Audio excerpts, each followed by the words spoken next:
ঠিক আছে।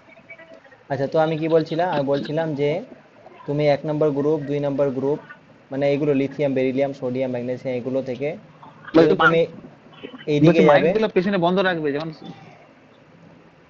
যত তুমি এইদিকে যাচ্ছ মানে হাইয়ার গ্রুপের দিকে, তো তোমার নন মেটালিক ক্যারেক্টারিস্টিক্স আছে, মানে এগুলোকে আমরা নন মেটাল বলি, আর এগুলো মেটালিক ক্যারেক্টার দেয়।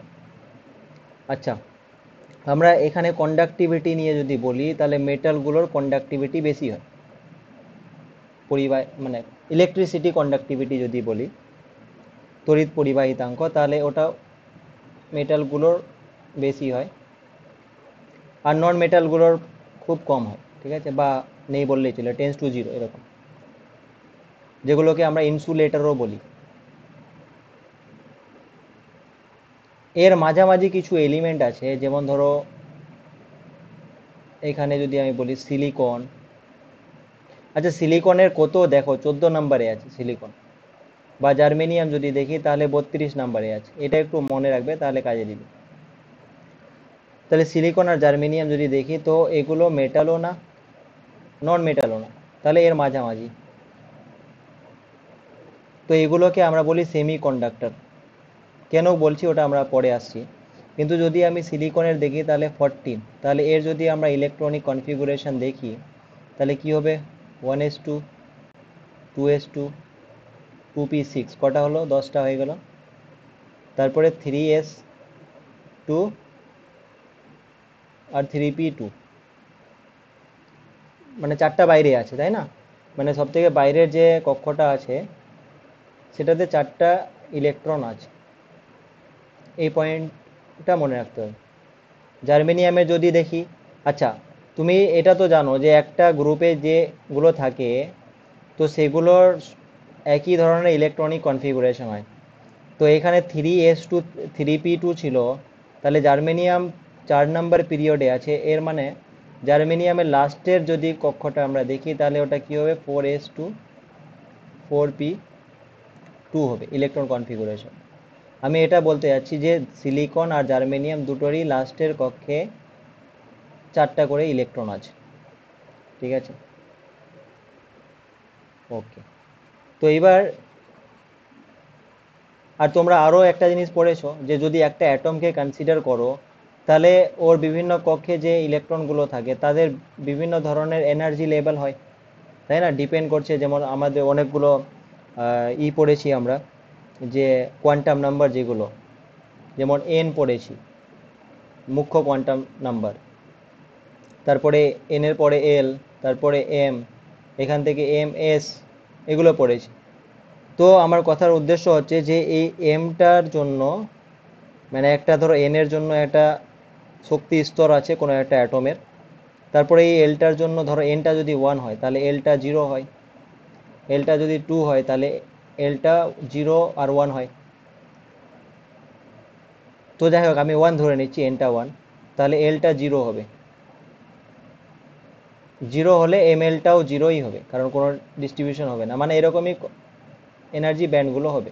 কিন্তু এনটা যদি 2 হয়, মানে দ্বিতীয় কক্ষে যদি দেখি, তাহলে সেই ক্ষেত্রে কি হবে, এলটা 0 আর 1 হবে। তো 0-র জন্য তো কোনো স্প্লিট হবে না, একটাই হবে, কিন্তু 1-এর জন্য কি হবে, ধরো এখানে এলটা 1, তাহলে এম এলটা 3টা হবে, একটা -1 একটা +1। আচ্ছা, স্পিনটা কনসিডার করলে আবার কি হবে, এইটার জন্য আবার দুটো করে স্পিন হবে, তাই না? একটা plus half, minus half, plus half, minus half. তো আমার কথা হচ্ছে যে এগুলোর একটা এনার্জি ব্যান্ড থাকে, এটা একটা অ্যাটমকে কনসিডার করলে এরকম হয়।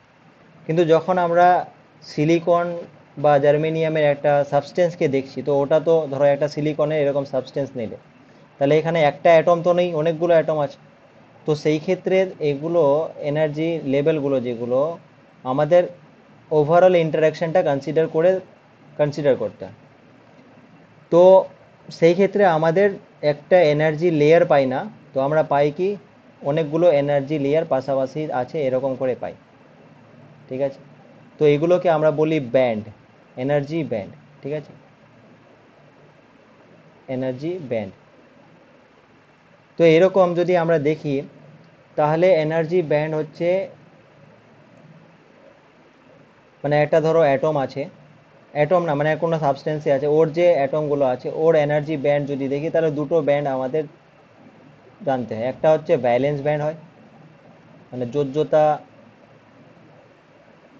কি বলবো, ব্যান্ড, ভ্যালেন্স ব্যান্ড। জর্জরিত পট্টি স্যার। হ্যাঁ, যোজ্যতা পটি, হ্যাঁ ঠিক ঠিক, পটি বলে বাংলাতে, ভ্যালেন্স ব্যান্ড, যোজ্যতা পটি। আর তাহলে যোজ্যতা পটিতে এই অ্যাটমটার যে বাইরে ইলেকট্রনগুলো আছে সেগুলো এখানেই থাকে, ঠিক আছে, মানে যোজ্যতা ইলেকট্রনগুলো। আর একটা হয় কন্ডাকশন ব্যান্ড। তাহলে নামটা কি সাজেস্ট করছে যে কন্ডাকশন ব্যান্ড মানে এই এনার্জি লেভেলে যে ইলেকট্রনগুলো থাকবে সেগুলো কন্ডাক্ট করবে, ইলেকট্রিসিটি কন্ডাক্ট করবে। এবার কি, এদের মধ্যে যে গ্যাপটা আছে এটাকে বলছি আমরা ব্যান্ড গ্যাপ, তাই না, ব্যান্ড গ্যাপ বা ফরবিডেন এনার্জি গ্যাপ বলা হয়। এবার এই গ্যাপটার উপরে ডিপেন্ড করে ওই সাবস্টেন্সের টাইপ আমরা ডিফাইন করি।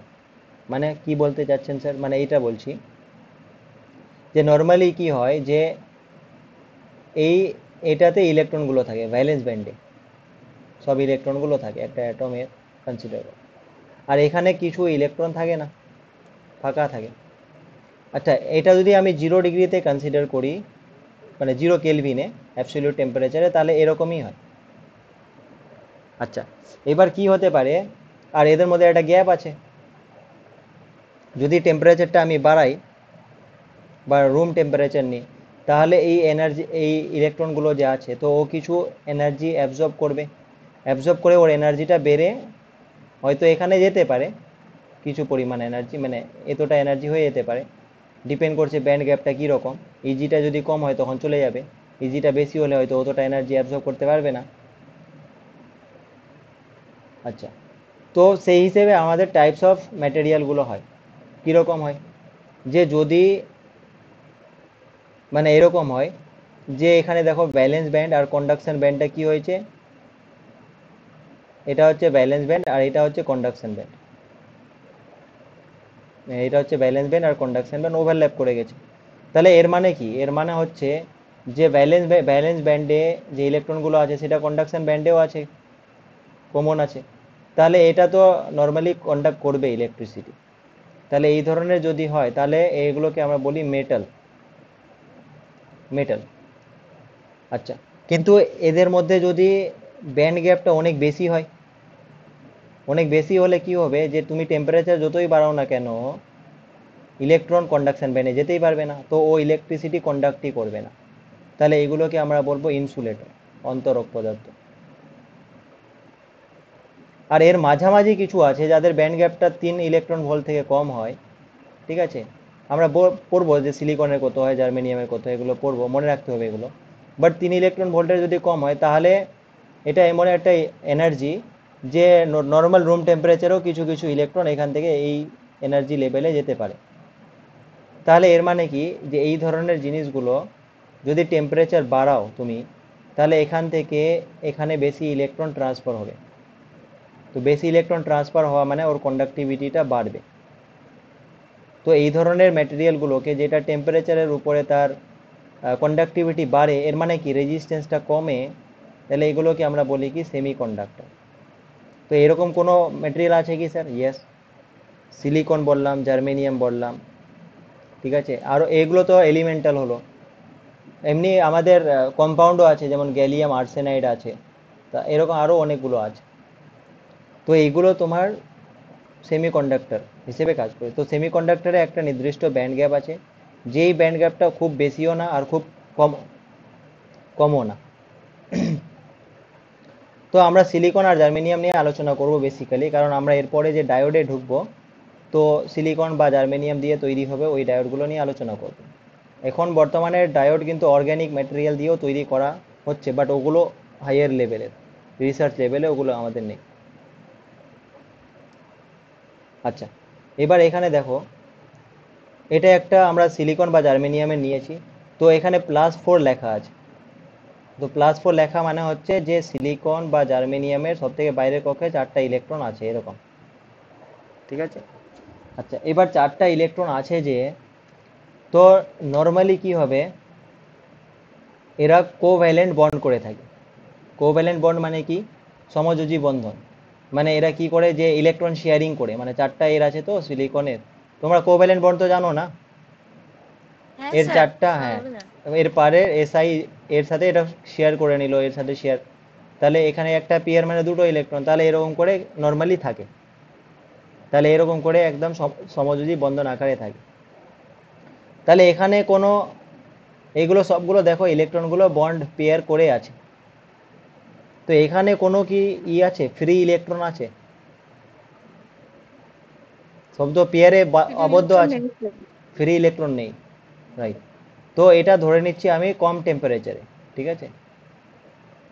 তাহলে নর্মাল টেম্পারেচারে বা খুব কম টেম্পারেচারে কোনো ফ্রি ইলেকট্রন থাকে না, তো এ কন্ডাক্ট করবে কি, কারেন্ট কন্ডাক্ট করবে না। এবার কি হচ্ছে, আমি ধরো টেম্পারেচার যদি বাড়াই, তাহলে কি হবে, তাহলে এরকম হবে যে কোনো একটা ইলেকট্রন বেরিয়ে যাবে, এই বন্ডটা ভেঙে বেরিয়ে যাবে। তাহলে যখনই ও বেরিয়ে যাবে, তাহলে ওটা ফ্রি ইলেকট্রন হয়ে গেল, এর মানে থার্মালি জেনারেটেড। থার্মালি জেনারেটেড মানে যখন আমি টেম্পারেচারটা বাড়ালাম, মানে হিট দিলাম বাইরে থেকে, তো কিছু কিছু বন্ডের ইলেকট্রনগুলো এই বন্ডে না থেকে বেরিয়ে যাবে, বন্ড থেকে এসকেপ করে যাবে। আচ্ছা, এখানে একটা কনসেপ্ট আরও আছে, যে ইলেকট্রনের অ্যাবসেন্স, মানে এখানে এই সাইডে তো ইলেকট্রন ছিল আগে, তাই না? এখানে ইলেকট্রন ছিল একটা, কিন্তু ইলেকট্রনটা যখন বেরিয়ে গেল, তাহলে এই সাইডটা ভ্যাকেন্ট হয়ে গেল। তাহলে অ্যাবসেন্স অফ ইলেকট্রন যেটা, ওটাকে আমরা হোল বলি সেমিকন্ডাক্টরে, ঠিক আছে। আর হোলটাকে আমরা একটা পজিটিভ চার্জের সাথে তুলনা করি, ঠিক আছে। এবার দেখো, তো এর মানে কি, যখনই আমার টেম্পারেচার বাড়ছে, তাহলে দু ধরনের চার্জ ক্রিয়েট হচ্ছে। একটা তো হচ্ছে তোমার ইলেকট্রনটা যেটা নেগেটিভলি চার্জ হচ্ছে, আর এই চলে যাওয়াতে এখানে একটা ভ্যাকেন্ট সাইড, তো এটা পজিটিভলি চার্জ, এটাকে আমরা হোল বলি। এবার দেখো, তো এই হোলটা কি এখানেই থেকে যাবে, না এই হোলটাও মুভ করতে পারে? মুভ করতেই পারে, কারণ কি হতে পারে, যে এটা তো এইদিকে চলে গেল, এবার কি হতে পারে, যে আরো হিটের জন্য এই ইলেকট্রনটাও দেখা গেলো এখান থেকে চলে গেল, এইখান থেকে চলে গিয়ে এর জায়গায় বসে গেল, তাহলে এখানে হোলটা ক্রিয়েট হলো। তো এটা কি এরকম না, এরকম মনে হচ্ছে না যে আসলে ইলেকট্রনটা এদিকে যাচ্ছে আর হোলটা পিছনের দিকে যাচ্ছে? তাহলে এর মানে কি, যে ইলেকট্রন যেদিকে মুভমেন্ট করছে, হোলটা তার পিছনের দিকে মুভমেন্ট করছে, মানে তার উল্টো দিকে। তা আর আবার আমাদের কনভেনশনাল যে কারেন্টের ডাইরেকশনটা কীভাবে দেখি, যে ইলেকট্রন যেদিকে মুভ করে তার অপোজিট দিকে কারেন্টটা যায়। আর প্রোটনগুলো আমরা যদি দেখি মেটালে, তাহলে প্রোটনগুলো যেদিকে মুভ করে সেই দিকে তোমার কারেন্টটা যায়, ওটাই কনসিডার করি। তাহলে এখানে কি, হোল যেদিকে মুভ করবে সেদিকে কারেন্টটা ধরবো, আর ইলেকট্রন যেদিকে মুভ করবে তার উল্টো দিকে কারেন্ট ধরবো। বোঝা গেছে? তো এইভাবে করে আমরা এখানে কনসিডার করি একটা সেমিকন্ডাক্টর। আচ্ছা, আর একটা জিনিস এখান থেকে যেটা নোট করতে হবে, সেটা হচ্ছে যে সাপোজ একটা বন্ড ভেঙে গেল, তো একটা বন্ড যদি ভেঙে যায়, তাহলে একটা ইলেকট্রন জেনারেট হলো আর একটা হোলই জেনারেট হলো। এর মানে দুটা বন্ড যদি ভাঙে, তাহলে দুটা ইলেকট্রন জেনারেট হবে আর দুটাই হোল জেনারেট হবে। তো আমি এটা বলতে যাচ্ছি যে যদি এইরকম একটা পিওর সেমিকন্ডাক্টর নাও, শুদ্ধ অর্ধপরিবাহী নাও, তাহলে সেই ক্ষেত্রে যতগুলো ইলেকট্রন থাকবে ফ্রি ইলেকট্রন, ততগুলো হোল থাকবে। নাম্বার অফ ফ্রি ইলেকট্রন আর number of holes are equal in case of pure semiconductor, ঠিক আছে। আচ্ছা, তো এবার হয় কি, যে এইগুলো নর্মাল টেম্পারেচারে অত কারেন্ট কন্ডাক্ট করে না, ঠিক আছে। কিন্তু আমাদের, বা কারেন্ট কন্ডাক্ট করলে ওর অর্ডারটা খুব কম, মানে মিলি অ্যাম্পিয়ার বা তার কম অর্ডারে কারেন্ট কন্ডাক্ট করে। কিন্তু আমাদের ব্যবহারিক কার্যে আমাদের একটু বেশি কারেন্টের দরকার আছে।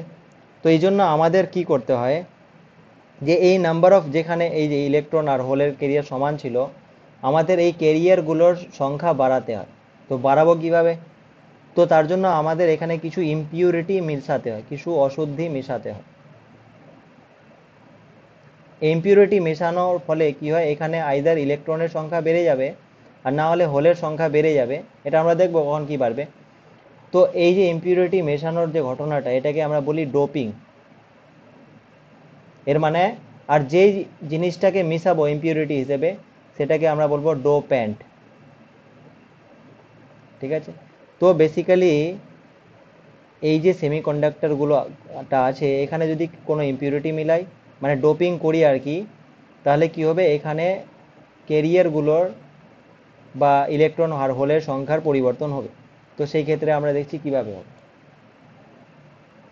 আচ্ছা, তো এই যে আমি বলছিলাম এতক্ষণ যে যেখানে তোমার নাম্বার অফ ইলেকট্রন আর নাম্বার অফ হোল সমান হয়, মানে যতগুলো ইলেকট্রন, সাপোজ ধরো টেম্পারেচারের জন্য এখান থেকে 4টা ইলেকট্রন এখানে কন্ডাকশন ব্যান্ডে গেল এখানে, তাহলে এখানে অতগুলোই কি হবে, তোমার হোল তৈরি হবে ভ্যালেন্স ব্যান্ডে। আচ্ছা, এই জিনিসটা t=0-তে, তাহলে t=0-তে দেখা যাচ্ছে যে কন্ডাকশন ব্যান্ডে কোনো ইলেকট্রন নেই, কিন্তু কন্ডাকশন ব্যান্ডে ইলেকট্রনই নেই, নো ইলেকট্রন।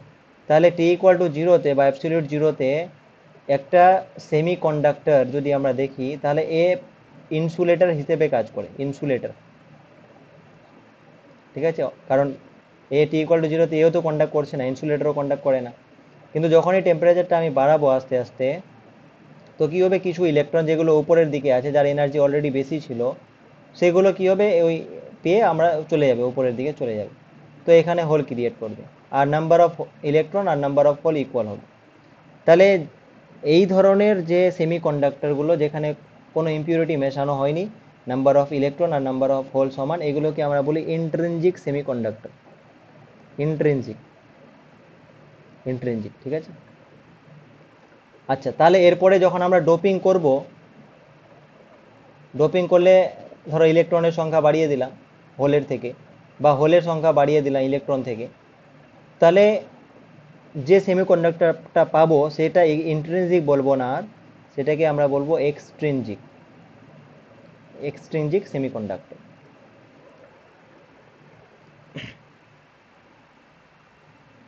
আচ্ছা, এবার যদি আমরা দেখি এখানে, তাহলে এখানে দেখো সিলিকন, জার্মেনিয়াম, এর বাইরের কক্ষে তোমার 4টা করে ইলেকট্রন ছিল, আমরা দেখলাম। কিন্তু এর পরে যেগুলো থাকবে, ফসফরাস বলো, এখানে এরপরে আছে ফসফরাস, এরপরে আছে আর্সেনিক বা অ্যান্টিমনি, এগুলো যে দেখছো, তাহলে এগুলোর নিশ্চয়ই বাইরে 5টা করে ইলেকট্রন আছে, তাই না? 5টা করে ইলেকট্রন আছে। বা এর আগে যদি আমরা দেখি, অ্যালুমিনিয়াম দেখি, গ্যালিয়াম দেখি, তাহলে এগুলোর বাইরে 3টা করে ইলেকট্রন আছে, তাই না? তো এই ধরনের এর পাশাপাশি যে এলিমেন্টগুলো আছে, 3টা করে আছে, বা এখানে ইন্ডিয়াম নাও, বা 5টা করে আছে। তো এই 5টা করে আছে তো পেন্টাভ্যালেন্ট আমরা বলি, আর 3টা করে থাকলে ট্রাইভ্যালেন্ট বলি। ঠিক আছে? তো নামগুলো একটু দেখে নাও, ট্রাইভ্যালেন্টের কি কি আছে, অ্যালুমিনিয়াম, গ্যালিয়াম, ইন্ডিয়াম, এগুলো, তাহলে যে কোনো একটা নিলেই হবে। আর পেন্টাভ্যালেন্টের দেখে নাও, ফসফরাস, আর্সেনিক, অ্যান্টিমনি, এগুলো। ঠিক আছে? তো আগে আমি ফসফরাসটা নিচ্ছি, ফসফরাস, আর্সেনিক বা অ্যান্টিমনি যে কোনোর মধ্যে একটা নিচ্ছি। এর মানে আমি কি নিচ্ছি, এটা পেন্টাভ্যালেন্ট নিচ্ছি, পেন্টাভ্যালেন্ট এলিমেন্টে নিচ্ছি। তাহলে পেন্টাভ্যালেন্ট এলিমেন্ট যদি নিই,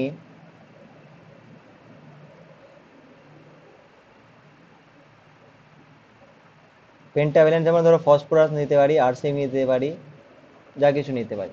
তাহলে পেন্টাভ্যালেন্ট মানে এর বাইরে কটা ইলেকট্রন, 5টা।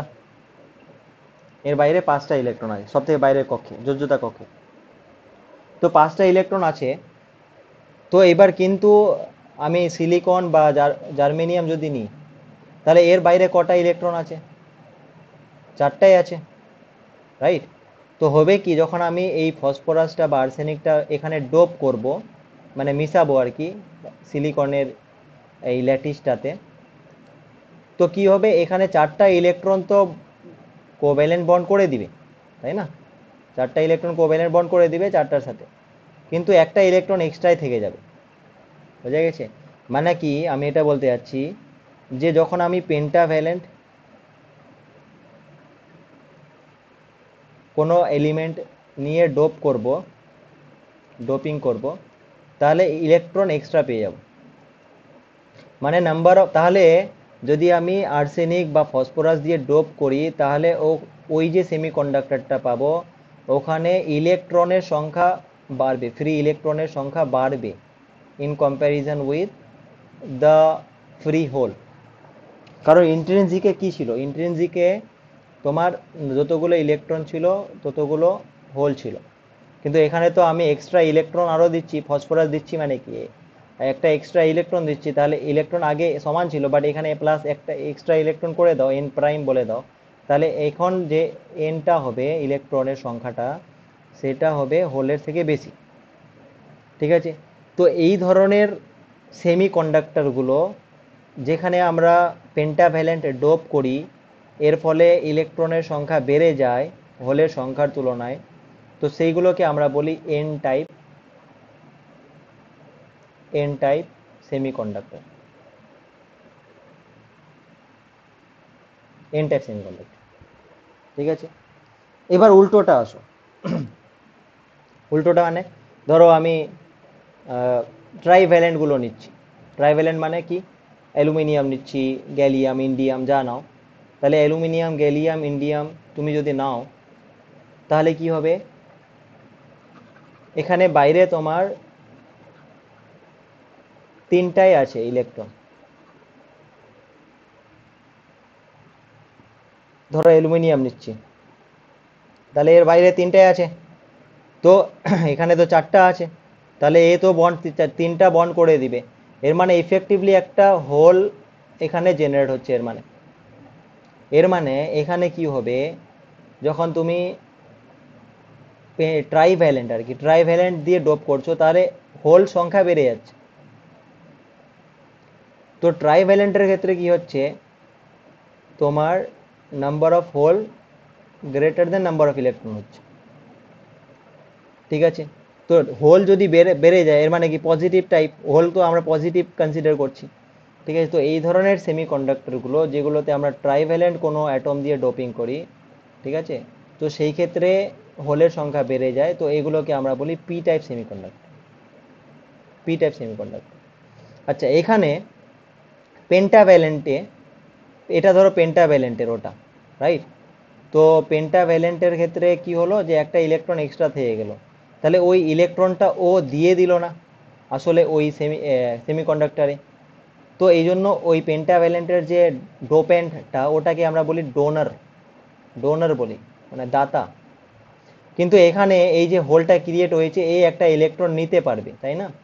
তো ওই জন্য আমরা এখানে যেটা বলি, এটাকে বলি রিসেপ্টর বা অ্যাকসেপ্টর, গ্রহিতা।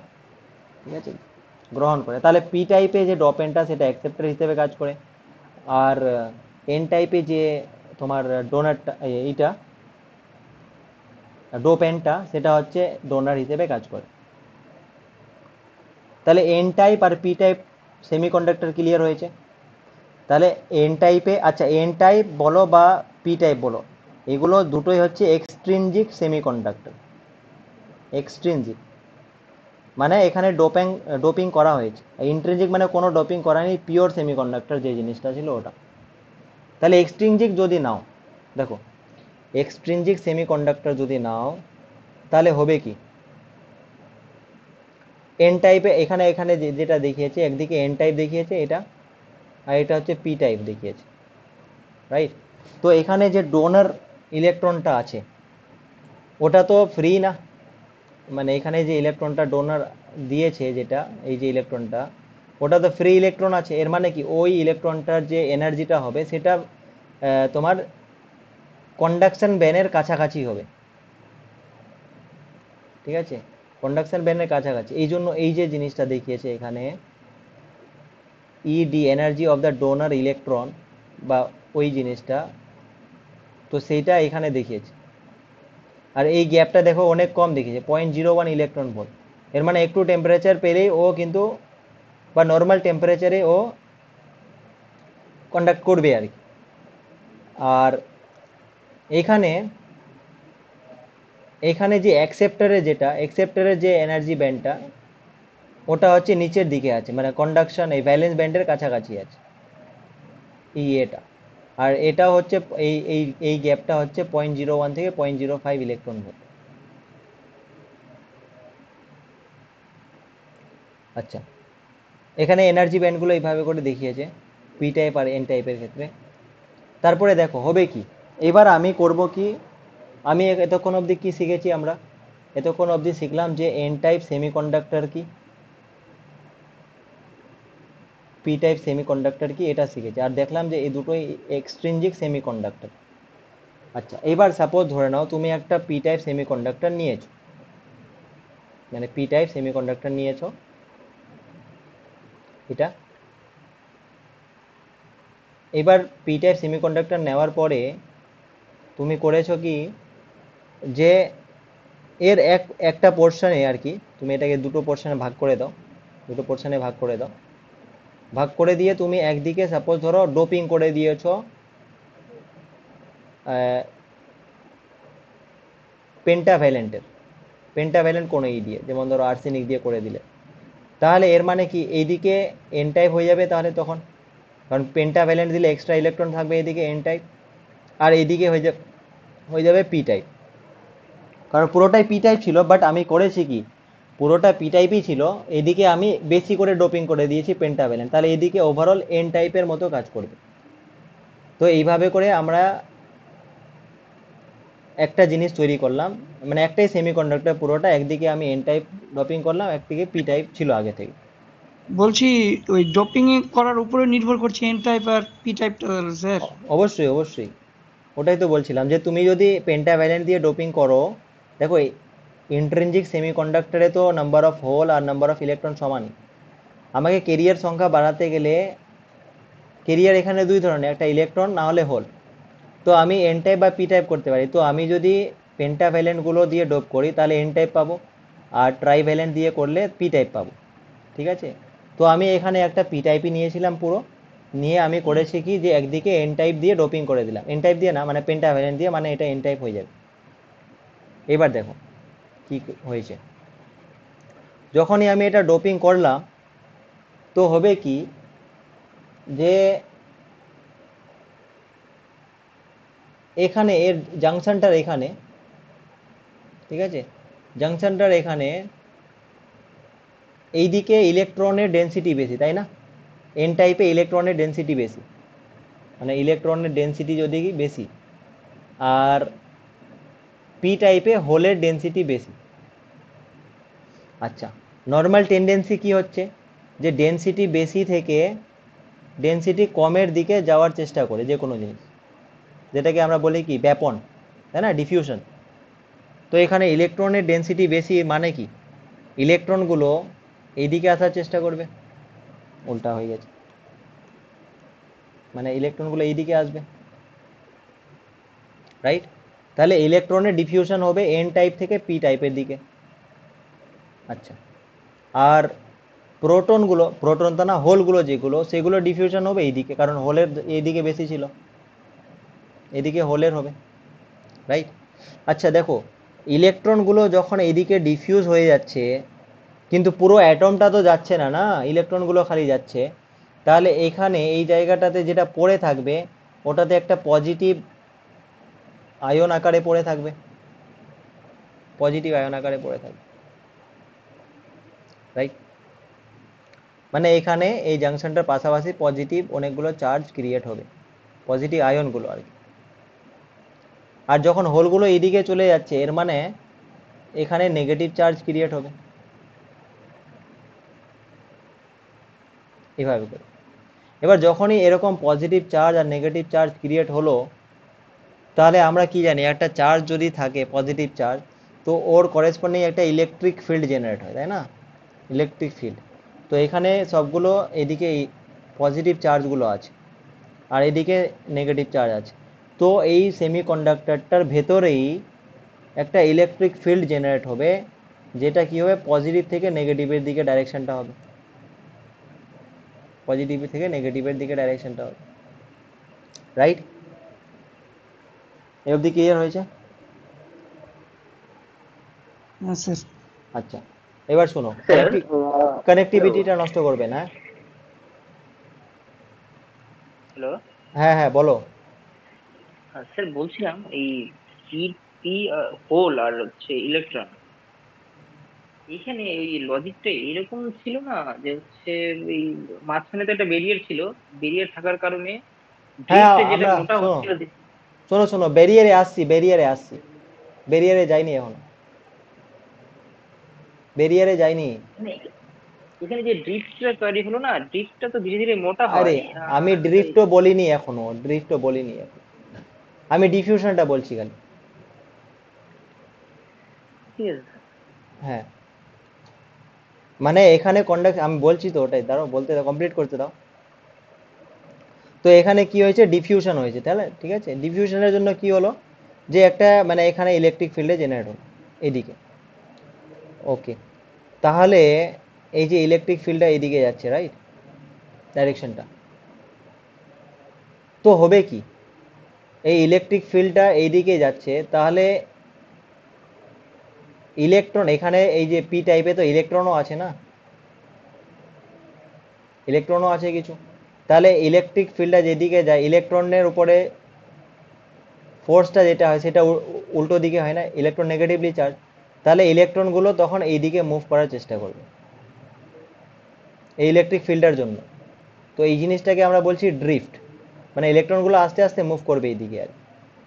আর এইদিকের যে হোলগুলো সেগুলো এইদিকে যাওয়ার চেষ্টা করবে, ঠিক আছে, তাহলে ইলেকট্রনের ড্রিফটটা যেটা হবে সেটা হবে এই দিকে, রাইট, আর হোলের যে ড্রিফটটা হবে সেইটা হবে এই দিকে, মানে পি এর দিকে ড্রিফট। তাহলে হোলের যে ড্রিফটটা বলেছে সেটা হচ্ছে তোমার পি এর দিকে, ইলেকট্রনের ড্রিফটটা হচ্ছে এন এর দিকে, রাইট। তো ড্রিফটের জন্য একটা কারেন্ট পাচ্ছি আমরা, তো সেই কারেন্টটা কোন দিকে যাচ্ছে, দেখো ইলেকট্রন যেদিকে তার অপোজিট দিকে কারেন্ট, মানে কারেন্টটা এইদিকে, হোল যেদিকে সেদিকে কারেন্ট, মানে টোটাল কারেন্টটা এইদিকে যাচ্ছে ড্রিফটের জন্য, রাইট। কিন্তু ডিফিউশন যে হয়েছিল সেটা কোন দিকে হয়েছিল, ডিফিউশনটা এইদিকে হয়েছিল ইলেকট্রনের, তো এর করেসপন্ডিং কারেন্টটা কোন দিকে পাবো ডিফিউশনের জন্য, এইদিকে, রাইট। আর হোলের যে ডিফিউশনটা হয়েছিল কেন, কনসেন্ট্রেশন ডিফারেন্সের জন্য, তো সেইটা হচ্ছে এইদিকে, তো কারেন্টটা এইদিকেই পাবো। তাহলে এই জন্য একটা ওভারঅল কারেন্ট পাবো এইদিকে, মানে একটা কারেন্ট এইদিকে আসছে পি থেকে এন এর দিকে যেটা হচ্ছে ডিফিউশনের জন্য, আর একটা কারেন্ট যাচ্ছে এন থেকে পি এর দিকে যেটা হচ্ছে ড্রিফটের জন্য, ঠিক আছে। তো জেনারেলি কি হয়, যে নর্মাল কোনো বাইরে থেকে ইলেকট্রিক ফিল্ড যদি অ্যাপ্লাই না করি তো এই দুটো কারেন্ট ব্যালেন্স করে যায়, বুঝতে পেরেছো, ব্যালেন্স করে যায় মানে এখানে নেট কারেন্ট জিরোই থাকে, বুঝে গেছে, মানে ড্রিফট কারেন্ট আর ডিফিউশন কারেন্ট যেটা ওই দুটো জিরোই থাকে। এ অবধি ক্লিয়ার হয়েছে?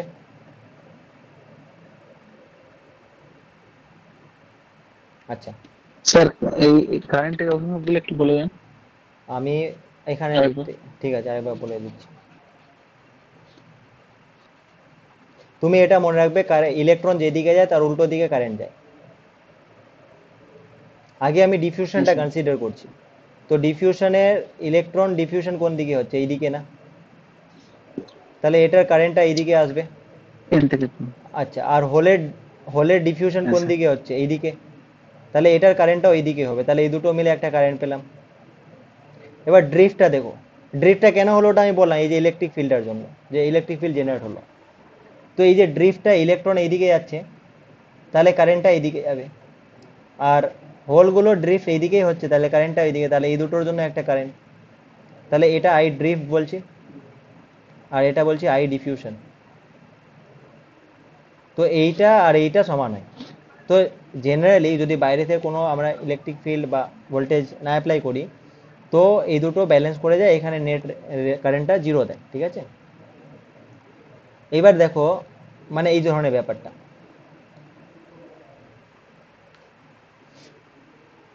ওকে। তো এখানে দেখো তোমার কি হয়েছে, আচ্ছা এই যে জিনিসটা যেখানে তোমার এদিকে নেগেটিভলি চার্জ ছিল আর এদিকে পজিটিভলি চার্জড আয়নগুলো ছিল, তাহলে এর একটা উইথ আছে না, এটাকে আমরা বলি ডিপ্লেশন উইথ, ঠিক আছে, ডিপ্লেশন উইথ। এই ডিপ্লেশন উইথটাকে আমরা বাড়াতে পারি বা কমাতে পারি, আমরা আসছি। যদি ডিপ্লেশন উইথটা কমে তাহলে সহজেই কেরিয়ারগুলো পাস হতে পারবে, ডিপ্লেশন উইথটা যদি বাড়ে তাহলে সহজে কেরিয়ারগুলো পাস হতে পারবে না, এটা একটা মনে রাখবে। আচ্ছা, এবার এখানে দেখো, এখানে কোনো ব্যাটারি লাগাইনি, এটা এমনি ফাঁকাই আছে, মানে এটা কোনো বায়াস নেই, ঠিক আছে, কোনো বায়াস নেই। আচ্ছা, বায়াস মানে কি, যে তুমি ব্যাটারি লাগিয়েছো কিনা, তো লাগালে বায়াস আছে, আর ব্যাটারি না লাগালে নো বায়াস। এবার ফরওয়ার্ড আর রিভার্স আমরা আসছি ওখানে, কিন্তু এখানে লাগাইনি মানে কোনো বায়াস নেই, ঠিক আছে। তো এখানে ইলেকট্রিক ফিল্ডটা এইদিকে যাচ্ছে, ঠিক আছে। এবার ইলেকট্রিক ফিল্ড এইদিকে যাচ্ছে মানে কি, এর মধ্যে একটা পটেনশিয়াল ডিফারেন্স আছে কি নেই, কারণ পটেনশিয়াল ডিফারেন্স থাকলেই তো তোমার ইলেকট্রিক ফিল্ডের জেনারেট হয়, তাই না। আমরা জানি যে electric field is equal to কি হয়, ভি বাই ডি হয় না, এরকম কিছু একটা রিলেশন। এর মানে ইলেকট্রিক ফিল্ড আছে মানে পটেনশিয়াল ডিফারেন্সও আছে। তো ওই যে পটেনশিয়াল ডিফারেন্সটা আছে এই দুটো রিজনের মধ্যে, ওটাকে আমরা বলি ব্যারিয়ার পটেনশিয়াল, ঠিক আছে, ওটাকে বলি ব্যারিয়ার পটেনশিয়াল। তো এখানে দেখো ইলেকট্রিক ফিল্ডটা কোন দিকে যাচ্ছে, ইলেকট্রিক ফিল্ডটা এখানে এন থেকে পি এর দিকে যাচ্ছে। আর ইলেকট্রিক ফিল্ড যায় কোন দিক থেকে, মানে কোন দিক থেকে কোন দিকে, হাই পটেনশিয়াল টু লো পটেনশিয়ালের দিকে। এর মানে এইদিকে পটেনশিয়ালটা এন টাইপের দিকে হাই আছে, আর পি টাইপের দিকে পটেনশিয়ালটা কি আছে, লো আছে। তো এই যে ডিফারেন্সটা পটেনশিয়ালের, এটাকে আমরা বলি ব্যারিয়ার পটেনশিয়াল, ঠিক আছে। তো বাইরে থেকে যদি কোনো আমরা ভোল্টেজ না অ্যাপ্লাই করি, তাহলে ব্যারিয়ার পটেনশিয়াল যেটা থাকবে সেটা ধরে নাও ভি জিরো। তাহলে ভি জিরোটা কি, ভি জিরোটা হচ্ছে ব্যারিয়ার পটেনশিয়াল, ব্যারিয়ার পটেনশিয়াল যখন V, capital V is equal to zero, মানে নো বায়াস আর কি কন্ডিশন। আচ্ছা, এইবার আমরা করব কি, যে ধরো আমি বায়াস কন্ডিশন করব, তো বায়াস কন্ডিশনটা কীরকম করতে পারি, ব্যাটারি লাগাতে হবে। তো তো ব্যাটারিটা আমি কিভাবে লাগাতে পারি, এখানে ধরো এই ব্যাটারির পজিটিভ সাইডটা পি এর সাথে লাগাতে পারি, আর নেগেটিভটা এন এর সাথে। তো পজিটিভটা যদি আমি পি এর সাথেই লাগাই, তো এটাকে আমরা বলি ফরওয়ার্ড বায়াস, ঠিক আছে। উল্টোটা যদি করি, মানে এখন নেগেটিভটা ধরো পি এর সাথে আর পজিটিভটা এন এর সাথে, তো ওটাকে বলবো রিভার্স বায়াসড। তো আমরা এখন দেখব যে ফরওয়ার্ড বায়াসে আর রিভার্স বায়াসে এই ডিপ্লেশন রিজনটার উইথটা, মানে ডাব্লুটা আর কি, কী রকম চেঞ্জ হয়, এটা আমরা একটু কনসিডার করব। আর তারপরে এই যে গ্রাফটা, মানে ব্যারিয়ার পটেনশিয়ালটা, এটা কীরকম বাড়ে, কখনো কখনো কমে, তো কখন বাড়বে কখন কমবে ওটা আমরা দেখব।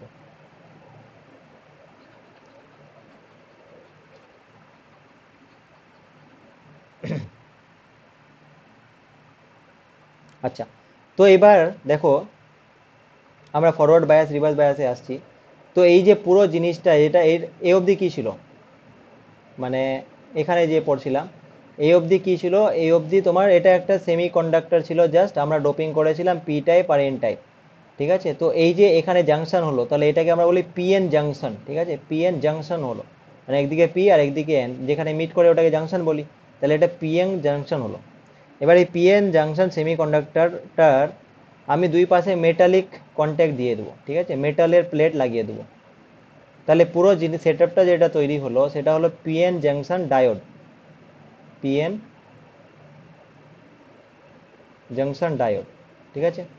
তো পিএন জাংশন ডায়োডটা মানে এখানে মেটালিক কন্ট্যাক্ট দিতে হবে, মেটালিক কন্ট্যাক্ট দিয়ে দাও, তাহলে পুরো জিনিসটা যেটা তৈরি হবে ওটা হচ্ছে একটা পিএন জাংশন ডায়োড। এবার এইভাবে তো সবসময় বানাবো না, তো আমরা দেখানোর জন্য সিম্বলিক্যালি এটা এইভাবে দেখানো হয়। তাহলে এইদিকে যেদিকে তোমার অ্যারোটা এইটা আছে, পিকটা, সেটা হচ্ছে এন টাইপ, আর এইদিকে হচ্ছে বেসটার দিকে হচ্ছে পি টাইপ।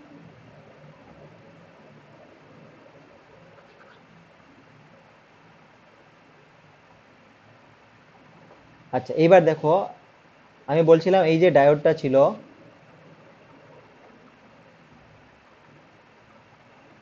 আচ্ছা এই এই ছবিটা আমি ওখানে নিয়ে যাই, দাঁড়াও, তাহলে ডিফারেন্সটা বোঝা যাবে।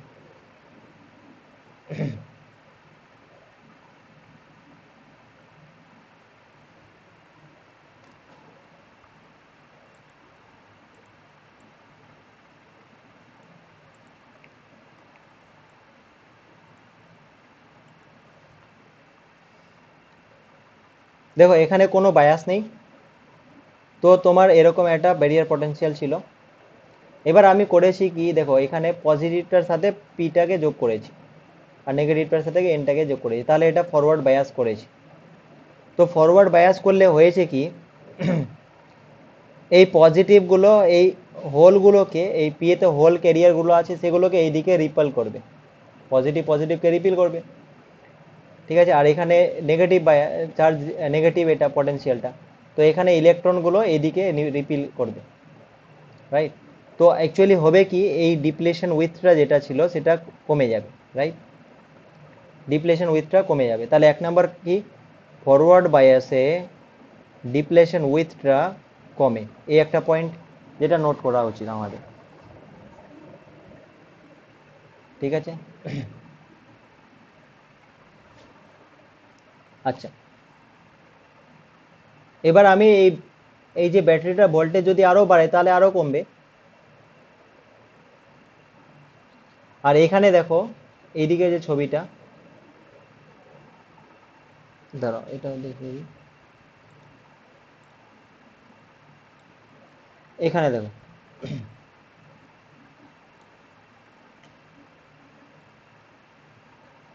এটা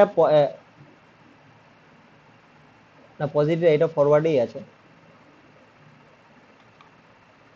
রিভার্সটা কোথায় গেল, হ্যাঁ এটা রিভার্স।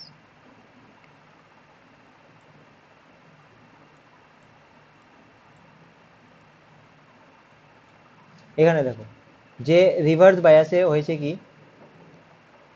যখন আমি নেগেটিভটা পজিটিভ পি এর সাথে লাগাইছি তো রিভার্স বায়াস, তাহলে এখানে উইথটা বেড়ে গেছে। বেড়ে গেছে কেন, কারণ এটা নেগেটিভ দিয়েছো, তাহলে এখানে হোলগুলো তো আরো এইদিকেই যাবে। পি টাইপে হোল মেজরিটি আছে, এন টাইপে ইলেকট্রন মেজরিটি, আর এখানে পজিটিভ মানে এগুলো এইদিকেই যাবে, রাইট। তো এই উইথটা বেড়ে যাবে আরো, তাহলে এই উইথটা বেড়ে গেল। আচ্ছা, তাহলে আমাদের যেটা মনে রাখতে হবে যে ফরওয়ার্ড বায়াসে উইথটা কমে যায়, আর রিভার্স বায়াসে উইথটা বেড়ে যায়, ঠিক আছে। ওকে, তো উইথটা যদি বেড়ে যায় তাহলে তুমি আমাকে বলো, এখন কমন সেন্স, এখন উইথটা বেড়ে গেছে, তো একটা ইলেকট্রনকে যদি এই দিক থেকে পার হয়ে এইদিকে আসতে হয় তাহলে বেশি কষ্ট করতে হবে না এখন, এর মানে ব্যারিয়ারটা বেশি, তাহলে ব্যারিয়ার পটেনশিয়ালটা এর মানে কি, বেড়ে গেছে, রাইট।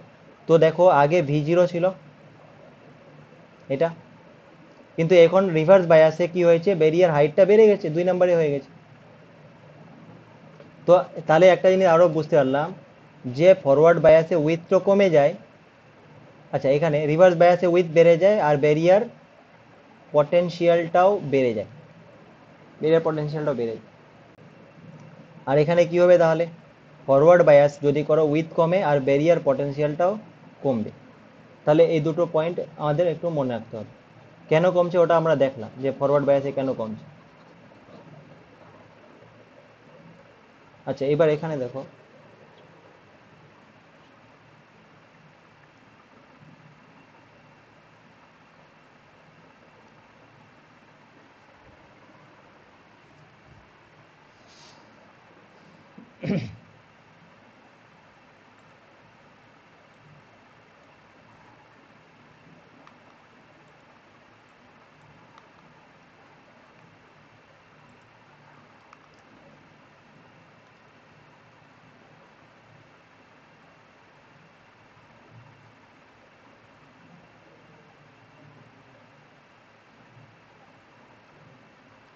আচ্ছা তো এই জিনিসটা হলো, তো এর মানে কি, এর মানে এটা বোঝা যাচ্ছে যে রিভার্স বায়াস যদি করো তুমি তো উইথ বেড়ে যাচ্ছে, তো উইথ বেড়ে গেলে এখানে কারেন্ট ফ্লো হবে কি, কারেন্ট ফ্লো হবে এই জাংশনটা দিয়ে, হবে না, মানে হলেও খুব কম হবে, ঠিক আছে, রিভার্স বায়াসে। আর যদি আমরা ফরওয়ার্ড বায়াস দেখি, কোথায় গেল ফরওয়ার্ড বায়াসটা, তাহলে ফরওয়ার্ড বায়াসে যেখানে তোমার উইথটা কমে যাচ্ছে, তো সেইখানে তোমার কি হচ্ছে যে ইজিলি কারেন্ট ফ্লো হতে পারবে একটা নির্দিষ্ট সময়ের পর, আরও এটা কমতে থাকবে, যদি তুমি ভোল্টেজটা বাড়াতে থাকবে এটা আরো কমতে থাকবে, আর একটা সময় কারেন্ট হু হু করে বাড়বে। ঠিক আছে, তো ভোল্টেজ ভার্সাস, এই ভোল্টেজটার কথা বলছি, এই ভোল্টেজ ভার্সাস যদি আমি কারেন্টটা প্লট করি তাহলে কিরকম দিবে ওটা আমরা একটু দেখি। তাহলে এরকম দিবে, দেখো যখন আমি, এটা হচ্ছে এখানে সার্কিট ডায়াগ্রামটা দেখিয়েছি, এই যে এটা পিএন জাংশন ডায়োড, তাহলে এটা পির দিকে পজিটিভ লাগিয়েছি মানে ফরওয়ার্ড বায়াসে আছে। তো ফরওয়ার্ড বায়াসে যদি করি এবার আমি ভোল্টেজটাকে বাড়াবো। ঠিক আছে, ভোল্টেজটা 0 থেকে ধরো বাড়াচ্ছি, তাহলে 0 যখন ভোল্টেজ থাকবে তো এখানে কোনো কারেন্টও যাবে না, এখানে মেজার করছি তো কারেন্টও যাবে না। এবার আমি ভোল্টেজটা বাড়াচ্ছি, তো বাড়াচ্ছি বাড়াচ্ছি দেখছি যে কারেন্ট বেশি বাড়ছেই না, খুব কমই থাকছে। মানে এরকম যখনই তুমি ভোল্টেজটা 0 থেকে 1 2 3 4 5 করে বাড়াচ্ছ তো কোনো কারেন্টই বাড়ছে না, পাচ্ছই না। কিন্তু একটা সময় আসবে যার পরে যদি আরও বাড়াতে থাকো তাহলে তখন কারেন্টটা হু হু করে বাড়বে। বোঝা গেছে? তো এই যে 0.6 ভোল্ট এখানে দেখিয়েছে, 0.6 এর পরে তোমার কারেন্টটা বাড়ছে, তাহলে এইটাকে আমরা বলি কি থ্রেশহোল্ড ভোল্টেজ। এটাকে বলি থ্রেশহোল্ড ভোল্টেজ। এর মানে এই 0.6 ভোল্টেজ অবধি কোনো কারেন্ট যায় না। কেন? তার কারণ ওখানে তো একটা ব্যারিয়ার থেকেই যায় না, উইথটা ডিপ্লিট হয়েছে, মানে ডিপ্লেশন উইথটা কমেছে, বাট স্টিল তো ব্যারিয়ার আছেই। কিন্তু একটা নির্দিষ্ট পটেনশিয়াল অ্যাপ্লাই করছো যখন, তখন তারপরে কারেন্টটা বেড়ে যাচ্ছে। তো এটা ফরওয়ার্ড বায়াসে গ্রাফটা এরকম হলো, তাহলে মানে এরকম হলো, এইভাবে করে আমি প্লট করতে হবে। এইদিকে হচ্ছে কারেন্টটা আর এটা হচ্ছে ভোল্টেজটা।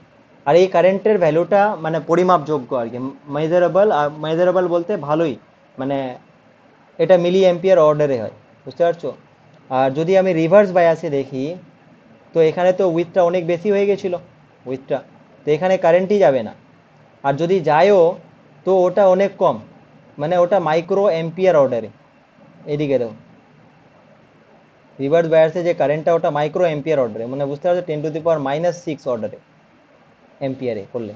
আর মিলি এটা 10⁻³ তাও এটা একটু বেশি। আচ্ছা, কিন্তু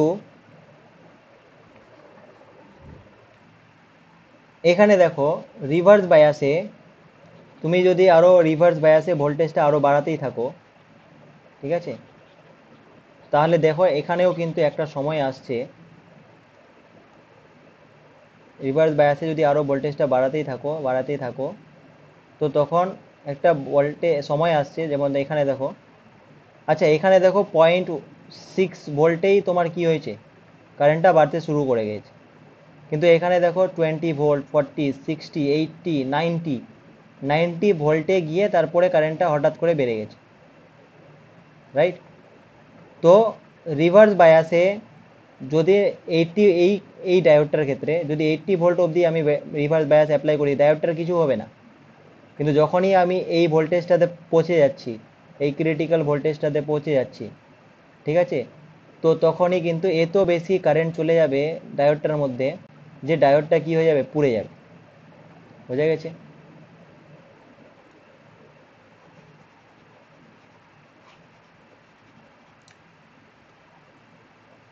তো এখানে দেখো ভোল্টেজটা 0.6 অর্ডারে আছে আর এখানে 80-90 ভোল্টেজ আছে। তো এই জন্য ডায়োডের গায়ে লেখা থাকে যে এটা কত রিভার্স বায়াসে কাজ করবে, কত রিভার্স বায়াস ভোল্টেজ আছে, আর এখানে ফরওয়ার্ড বায়াসে কত কীরকম আছে ওটা বলে দিবে। তো সেই হিসেবে আমাদের ভোল্টেজ অ্যাপ্লাই করতে হবে।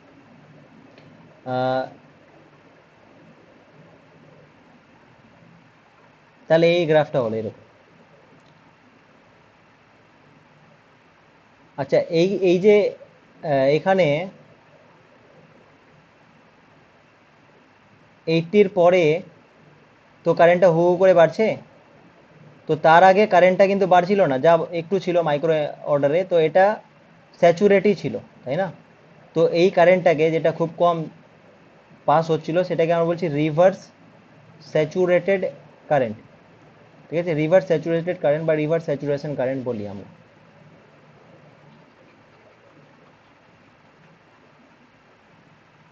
আচ্ছা, তো আমাদের এই যে গ্রাফটা আছে না, এই গ্রাফটাকে কাজে লাগাতে হয়, এই গ্রাফটাকে। তো এই গ্রাফটা থেকে আমাদের কি বুঝলাম যে একটা ডায়োড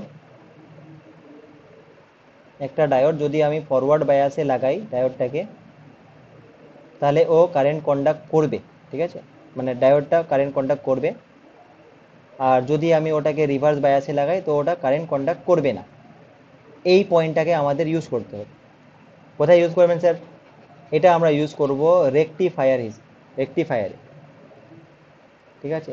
রেকটিফায়ার মানে কি স্যার? রেকটিফায়ার মানে হচ্ছে যে এসিকে ডিসিতে করা, এক কথায়। মানে এসি একটা কারেন্ট যদি দেখো তাহলে এরকম, তাই না? এর ভোল্টেজের মানটা বা কারেন্ট যদি বলি তাহলে কারেন্টের মানটা, বা ভোল্টেজ যদি বলি ভোল্টেজের মানটা, তো ওটা তোমার ফ্ল্যাকচুয়েট করে। আর ডিসিটা কি হয়? ডিসিটা ফ্ল্যাকচুয়েট করে না, এটা কনস্ট্যান্ট মান থাকে। তো এখান থেকে এইখানে যদি কনভার্ট করি, কোনো সিস্টেম বানাই যে এই কারেন্টটাকে এইভাবে কনভার্ট করা যায়, তো ওটাকে বলি আমরা রেকটিফায়ার, একমুখীকরণ, রেকটিফায়ার সার্কিট। তো এই রেকটিফায়ার সার্কিট হিসেবে আমরা ডায়োডকে ইউজ করতে পারি। ডায়োডের ফরওয়ার্ড বায়াসে কারেন্ট কন্ডাক্ট করে, রিভার্স বায়াসে কারেন্ট কন্ডাক্ট করে না, এই কনসেপ্টটাকে কাজে লাগায়। কিভাবে কাজ করছে আসে দেখি।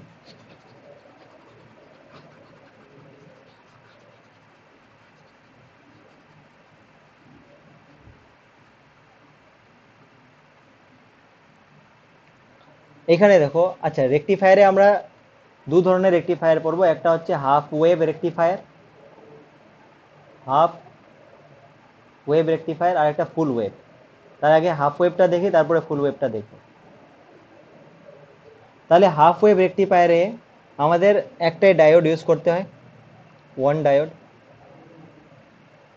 ঠিক আছে। তো এখানে সার্কিট ডায়াগ্রামটা দেখানো হয়েছে। সার্কিট ডায়াগ্রামটা যদি দেখো তাহলে এখানে দেখো একটা ডায়োড ইউজ করেছি, এটা হচ্ছে ডায়োড। আর রেকটিফায়ার যেহেতু হিসেবে ইউজ করব, তাহলে নিশ্চয়ই ইনপুট যেটা দিব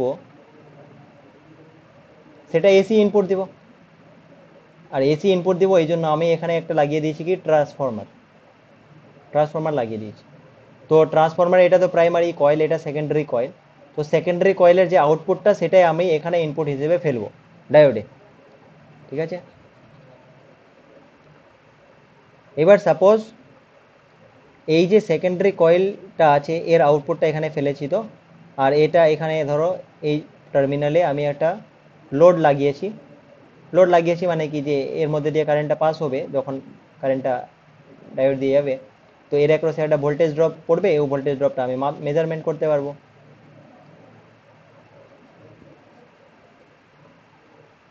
এই জন্য লোডটা লাগানো হয়েছে। আচ্ছা, এবার দেখো, এটা ধরো এই যে এ পয়েন্টটা আছে সেখানকার ভোল্টেজ, মানে এর আউটপুটটা আর কি, সেকেন্ডারি কয়েলটা যে আছে এর আউটপুটটা এরকম ধরো, ঠিক আছে, এটা।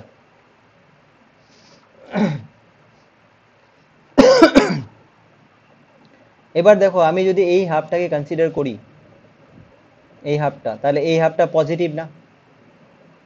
তো পজিটিভ হলে এখানে এখানে ধরো এই হাফটা পড়েছে, তাহলে পজিটিভটা, তাহলে এটা পি টাইপ এদিকে, তাহলে পি টাইপে যদি পজিটিভ পড়ে তাহলে তখন এটা তো কন্ডাক্ট করবে, তো আউটপুটে আমি এখানে একটা ভোল্টেজ পাবো, তাহলে ওটা আমি পাবো। কিন্তু যখনই নেগেটিভ হাফটা আসবে এখানে, এই ডায়োডের অ্যাক্রসে নেগেটিভ হাফটা যদি আসে, মানে এই হাফটা যখন আসবে, তখন তো এর মানে এটা রিভার্স বায়াস হয়ে গেল। আর রিভার্স বায়াসে তো আমরা দেখলাম যে রিভার্স বায়াসে কন্ডাক্টই করে না, তাই না? অনেক হাই ভোল্টেজ হলে, এখানে দেখো না, অনেক হাই ভোল্টেজ হলে 80-90 ভোল্ট, অনেক হাই ভোল্টেজ হলে তখন আবার ওটা ব্রেকডাউন হয়ে যাবে, তো ওটা দরকারই নেই। তো এখানে রিভার্স বায়াসে কোনো কন্ডাক্ট করবে না, তাহলে সেই ক্ষেত্রে কোনো আউটপুটে পাবোই না কোনো ভোল্টেজ, ঠিক আছে। তো আবার নেক্সট সাইকেলে যখন আসবে, তো এখন আবার এটা কি কন্ডাক্ট করবে? আবার করবে না। তো এই হিসেবে দেখো, পুরো ওয়েভটাকে এ কিন্তু কনভার্ট করছে না ডিসিতে, খালি অর্ধেকটার জন্য ও দিচ্ছে। তো এই জন্য এই সার্কিটটাকে আমরা বলি হাফ ওয়েভ রেকটিফায়ার। বোঝা গেছে? তাহলে হাফ ওয়েভ রেকটিফায়ারে আমরা একটা ডায়োড ইউজ করি, সেকেন্ডারি কয়েল থেকে আউটপুট নিয়ে তারপরে দেখি শুধু পজিটিভটার জন্য ও কন্ডাক্ট করে, নেগেটিভগুলোর জন্য করে না। আচ্ছা, এরপরে তাহলে কি ফুল ওয়েভ রেকটিফায়ারটাও দেখি। ফুল ওয়েভ রেকটিফায়ার, রাইট? তাহলে ফুল ওয়েভ রেকটিফায়ারটা যদি দেখো তাহলে এই ধরনের, এখানেও তো আমরা পুরো ওয়েভটাকে আমরা রেকটিফাই করতে চাই, মানে এখানে ফুল ওয়েভ মানে এটার জন্য ও আউটপুট দিবে আর নেগেটিভটার জন্য ও আউটপুট দিবে। এই জিনিসটা বুঝবো কিভাবে? তো তার জন্য এখানে আমরা দুটো ডায়োড নিয়েছি, দুটো ডায়োড, আর দুটো ডায়োডের যে আউটপুটটাকে একটা কমন জাংশনে লাগিয়েছি, আর ওই কমন জাংশনটা আর এই ট্রান্সফরমারটার মিড পয়েন্ট থেকে, যেটাকে আমরা সেন্টার ট্যাপ বলি, ঠিক আছে, এই সেন্টার ট্যাপ থেকে আর এদের আউটপুটের জাংশনটা থেকে আমরা একটা লোড কানেক্ট করেছি, আর এখানে আমরা আউটপুটটা মেজার করব এই ভোল্টমিটার লাগিয়ে। আচ্ছা, এই সেন্টার ট্যাপে একটা জিনিস মনে রাখবে, যে সেন্টার ট্যাপে যে হয় মানে সেন্টার ট্যাপের উপরে যে বায়াসে মানে যে ফেজে থাকবে ভোল্টেজটা, সেন্টার ট্যাপের নিচে তার উল্টো ফেজে থাকবে, ঠিক আছে? এই ট্রান্সফরমার একটা আছে, ধরো এটা প্রাইমারি কয়েল ট্রান্সফরমারের, আর এটা সেকেন্ডারি কয়েল। তাহলে এখানে যদি সেন্টার ট্যাপ টাইপ হয়, তাহলে এর উপরের পোর্শনটাতে যে ভোল্টেজটার যে ফেজ থাকবে, মানে এটা যদি উপরে হয় আর নিচেরটা তার উল্টো হবে, 180 ডিগ্রি উল্টো হবে, মানে এটা যদি উপরে হয় তাহলে এটা হবে কি নিচের দিকে, এইভাবে। সেন্টার ট্যাপের এটা ক্যারেক্টারিস্টিক মনে রাখবে, তাহলে তুমি এই সার্কিটটা বুঝতে পারবে। আচ্ছা, এবার দেখো, স্যার এগুলো একটু চাপ হয়ে যাচ্ছে স্যার, ভালো। চাপ হয়ে যাচ্ছে না? হুম। আচ্ছা, এখানে দেখো, তো আমি বললাম যে সেন্টার ট্যাপে তোমার কি হয়, যে এখানে ধরো সেন্টার ট্যাপ আছে, তো এর উপরে ভোল্টেজটা যে কন্ডিশনে থাকবে, নিচের ভোল্টেজটা তার উল্টো কন্ডিশনে থাকবে, ফেজ টেজ বলছি না আর, ঠিক আছে? তো এই জিনিসটা এখানে আমরা অ্যাপ্লাই করে বোঝার চেষ্টা করছি সার্কিটটাকে। তাহলে দেখো, সাপোজ ধরো এটা হচ্ছে এ পয়েন্ট, মানে 1 নম্বর ডায়োডটার যে জাংশন পয়েন্টটা, মানে বাইরের পয়েন্টটা, আর এটা হচ্ছে বি পয়েন্ট, 2 নম্বর ডায়োডটার আমরা কানেক্ট করব। তাহলে এ পয়েন্টে এখানে দেখো আমরা দেখিয়েছি ভোল্টেজটা, আর এটা দেখিয়েছি বি পয়েন্টে, তাই না? তো এ পয়েন্ট আর বি পয়েন্ট দেখো, এই সেন্টার ট্যাপ আউটপুটটার মানে সেকেন্ডারি কয়েলটার অপোজিট দিকে আছে না, মানে এটাকে উপরের দিকে লাগিয়েছি আর বিটাকে নিচের দিকে লাগিয়েছি। এর মানে এতে যা ইনপুটটা হবে বিতে তার উল্টো হবে। তাহলে এখানে দেখো, এখানে যে এইভাবে দেখিয়েছি, মানে 0 থেকে পজিটিভ নিয়ে গেছি, তাহলে বি পয়েন্টে ইনপুটটা দেখো 0 থেকে নেগেটিভে নিয়ে গেছি। বোঝা গেছে কি?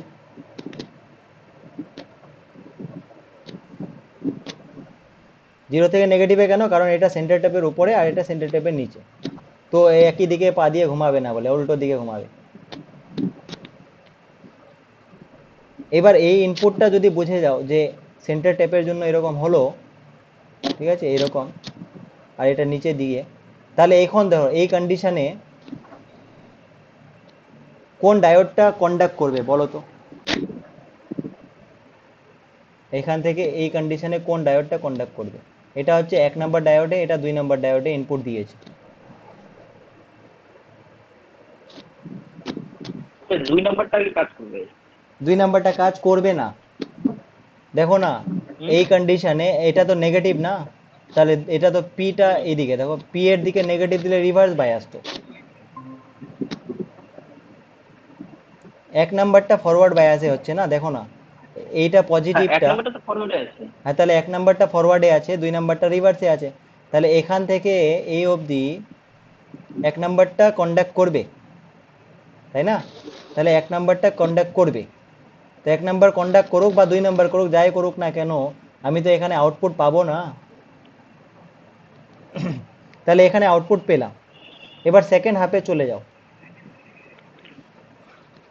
সেকেন্ড হাফে চলে যাও। সেকেন্ড হাফে দেখো, আমি যদি এটা দেখি সেকেন্ড হাফটা, এটা, তাহলে এটা এ তে দেখো নেগেটিভ হয়ে গেছে এখন, এ তে মানে এটা কি হয়ে গেছে এখন, রিভার্স বায়াস হয়ে গেছে। আর বিটাতে পজিটিভ হয়েছে, মানে ডায়োড টুটা এখন ফরওয়ার্ড হয়ে গেছে। তো সেকেন্ড হাফের জন্য ডায়োড টুটা কন্ডাক্ট করছে, আর ফার্স্ট হাফের জন্য ডায়োড ওয়ানটা কন্ডাক্ট করছিল। এর মানে পুরো একটা ফুল ওয়েভের মধ্যে যদি দেখো, তাহলে ফার্স্ট হাফের জন্য একটা কন্ডাক্ট করছে ডায়োড ওয়ানটা, আর সেকেন্ড হাফের জন্য দ্বিতীয়টা কন্ডাক্ট করছে। তো বোথ কেসেই তো তুমি আউটপুট পাচ্ছই না। তাহলে এটা কি হয়ে গেল, ফুল ওয়েভ রেকটিফায়ার হয়ে গেল। এর আগেরটা হাফ ওয়েভ ছিল, যেখানে একটাই ডায়োড ব্যবহার করেছিলাম। ঠিক আছে, কিন্তু সেকেন্ড হাফ আর ফার্স্ট হাফে এটা কি করে ডিফারেন্সটা বুঝবো? আমি ফার্স্ট হাফ সেকেন্ড হাফ, তুমি এটা আমি খালি বললাম যে এটা ধরো আমি ফার্স্ট ধরে নিচ্ছি, তাহলে এটা সেকেন্ড হাফ হলো, তাই না? আমি যদি এখান থেকে শুরু করি তাহলে এটা ফার্স্ট হবে, এটা সেকেন্ড হবে, ওটা কোনো ব্যাপার না। কিন্তু কারেন্ট দুই দিকে যায়, এটা বোধহয় একসাথে যায়, তাই না? না না, কারেন্ট কেন, কারেন্ট তো কেন যাবে, কারেন্ট দুই দিকে, একদিকে যাবে। আমি বলছি, দেখো, যখন এটা ফরওয়ার্ড বায়াস, যখন এটা ফরওয়ার্ড বায়াস মানে এ নাম্বারটা যখন ফরওয়ার্ড, এটা, তো কারেন্টটা এইদিকে যাবে। এটা যখন যাবে না, তো এটা যাবে না, তো এটা যাবে মানে এইদিকে গিয়ে এখানে চলে গেল, এখানে তুমি আউটপুটটা পেয়ে গেলে। এবার যখন তোমার ডি টুটা হচ্ছে তোমার ফরওয়ার্ড বায়াসে আছে, তখন এই কারেন্টটা যাবে এদিক থেকে গিয়ে এদিকে গিয়ে এখানে লোডে তুমি পেয়ে গেলে। এটা তখন যাবে না, মানে রিভার্স বায়াসে কারেন্ট কন্ট্যাক্ট করে না। তো এটা অ্যারোটা দুটোই দেখিয়েছে, তার কারণ একটা সময় একটাতে যাবে আর অন্য সময় অন্যটাতে যাবে, হুম, বুঝতে পেরেছি। এই জন্য দুটোই দেখিয়েছে। ঠিক আছে, তো এইভাবে করে একটা ফুল ওয়েভ রেকটিফায়ার কাজ করছে। নেক্সট ডাউট হতে পারে যে স্যার এটা তো আপনি তো বললেন ডিসি করে বলে, কোথায় ডিসি হলো? এ তো এইভাবে করে দিচ্ছে, এইভাবে করে, তাই না? এটা তো ফ্ল্যাকচুয়েটেড আছে, আমার তো এইভাবে দরকার ছিল। তো এই যে জিনিসগুলো যেগুলো এক্সট্রা আসছে না, এগুলোকে আমরা বলি রিপিল, রিপিল ভোল্টেজ। তো রিপিল ভোল্টেজগুলোকে সরানোর জন্য আমরা করি কি, একটু মডিফিকেশন করি, মানে এখানে একটা ক্যাপাসিটার লাগিয়ে দিই, মানে এই ধরনের। ঠিক আছে, তো নর্মালি আমরা পেয়েছিলাম এরকম, ঠিক আছে, কিন্তু আমার তো পাওয়া উচিত এরকম সোজা স্ট্রেট লাইন ডিসি মানে। তো তার জন্য আমরা করি কি, এখানে ক্যাপাসিটার লাগিয়ে দিই, মানে লোডটার আগে একটা ক্যাপাসিটার লাগিয়ে দিই। তাহলে হবে কি, যে এটা চার্জ হতে থাকবে। ঠিক আছে, তো যখন পজিটিভের জন্য চার্জ হবে, যখন কারেন্টটা ফরওয়ার্ড হচ্ছে আর কি, তো এটা চার্জ হলো।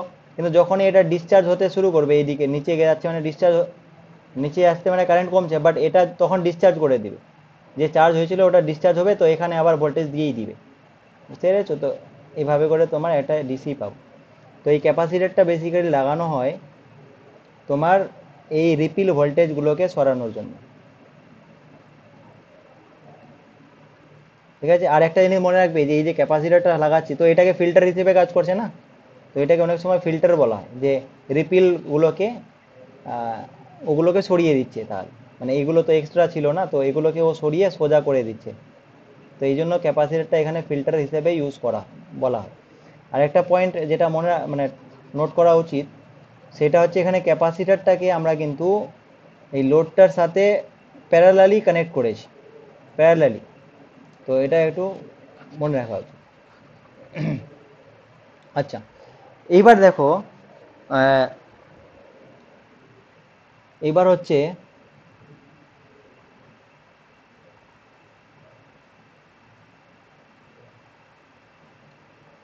হচ্ছে যে আমরা এই যে বললাম তখন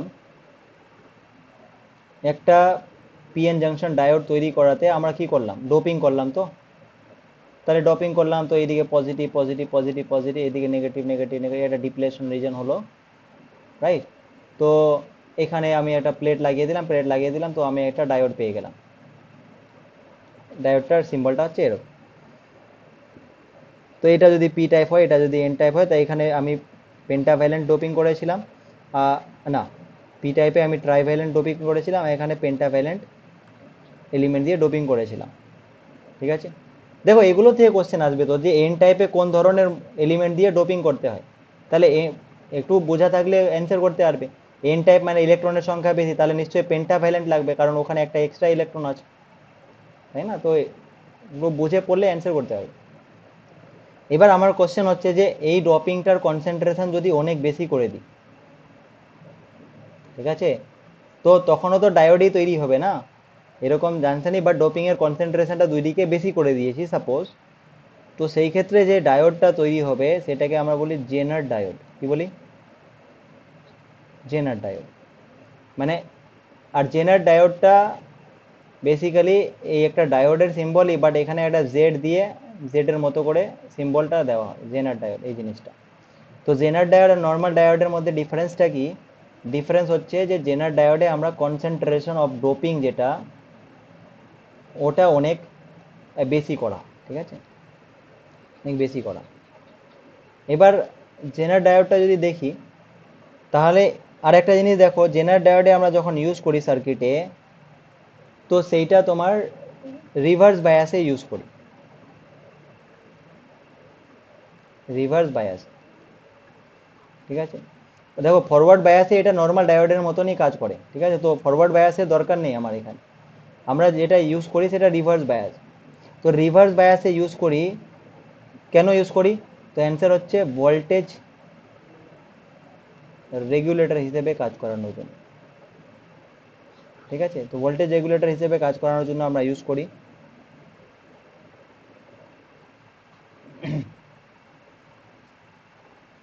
আর বাকি ফাংশনগুলো আগের মতনই, ঠিক আছে। এখানে আরো ব্রেকডাউন হয়, জেনারেল ব্রেকডাউন, অ্যাভালাঞ্চ ব্রেকডাউন, কিন্তু আমার মনে হয় এগুলো দরকার নেই।